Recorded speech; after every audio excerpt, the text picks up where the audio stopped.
Welcome to the Genius Factory. Enjoy the video. You need to verify hardware and OS first.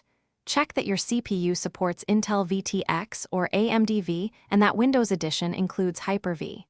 Once confirmed, save all work and plug in your device to avoid power loss. Reboot into BIOS or UEFI using the usual key, F2, delete, ESC, or hold Shift and choose Restart from Windows.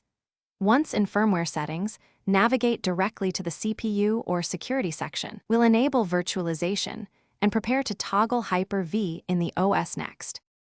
In BIOS, find entries named Virtualization Technology, Intel VTX, AMD SVM, or similar under Advanced/CPU/Security. Change the value to Enabled. If you see VTD or IMU and you plan to use device pass-through, enable that too. Make sure Secure Boot settings won't block virtualization. Leave Secure Boot enabled unless troubleshooting requires otherwise. Save changes, usually with F10, and allow the system to reboot into Windows. Once back, we'll activate the Hyper-V Windows feature. Open Turn Windows features on or off and check Hyper-V, Hyper-V Management Tools, and Platform, then reboot. Alternatively, run PowerShell as admin. Enable Windows optional feature online feature name, Microsoft Hyper-V All and restart.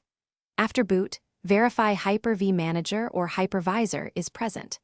If virtual machines won't start, run bcdedit/enum all and confirm Hypervisor launch type is auto. Set it with bcdedit/set Hypervisor launch type auto and reboot. If issues persist, ensure antivirus or other hypervisors aren't blocking Hyper-V, then retry. Thanks for watching. If you found this helpful, don't forget to like and subscribe.